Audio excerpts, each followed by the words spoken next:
Imagine cruising down the highway in your new sports car. You hear the roar of your engine and you feel the horsepower kicking in.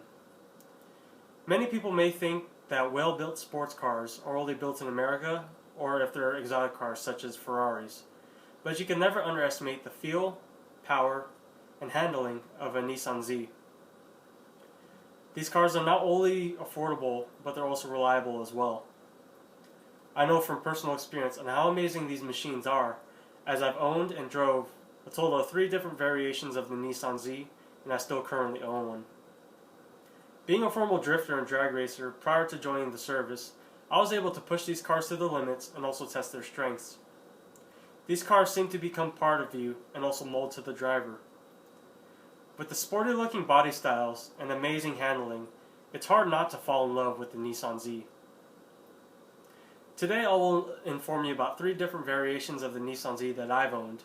First, the Datsun 240Z, the 300ZX, and then the 350Z. Let's begin by going back in time and looking at one of the first generations of the Nissan Z, the Datsun 240Z, which the Japanese call the Fair Lady Z. The Datsun 240Z is the first of the Z class.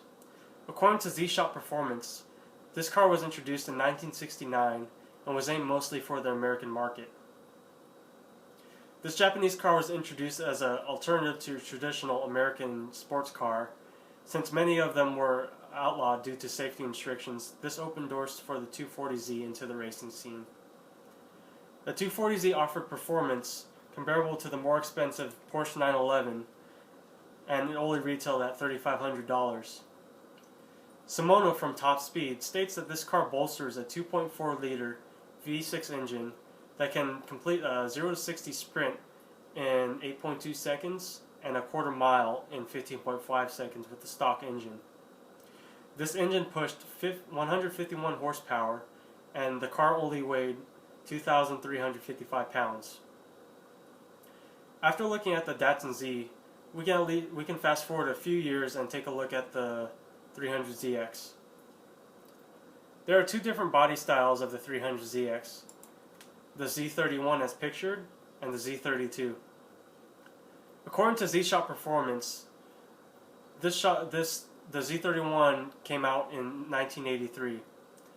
This car was built with a 3.0-liter V6 engine with 160 horsepower, or as an alternative, you can get the sportier version with a 3.0-liter V6 twin-turbo engine that pushed 200 horsepower.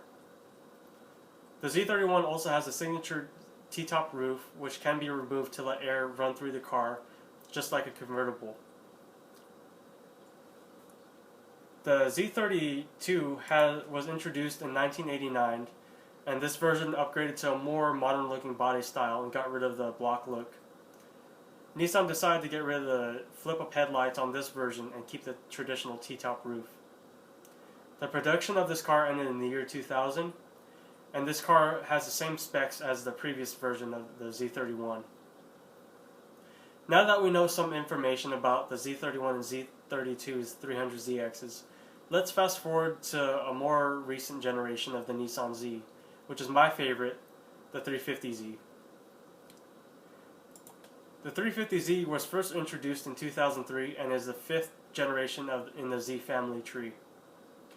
According to Edmunds, the 350Z has a 3.5-liter dual overhead cam V6 engine that can push from a range of 287 horsepower to 306 horsepower stock, depending on what year you get. The HR, or what they call the high rev engine, was first introduced in the 2007 model, which boosted the horsepower significantly. There are 3 generations of the Nissan 350Z. The first is the coupe as pictured. Second would be the Roadster, which is a convertible. And third, which is my favorite, it's the Nismo version, which is a sportier version and also a track version. The production of this car stopped in 2009 and was succeeded by the 370Z.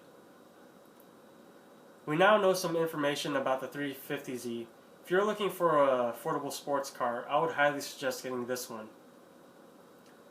I've given you some information about the three different types of Nissan Zs I've owned: the Datsun 240Z, the 300ZX, and 350Z.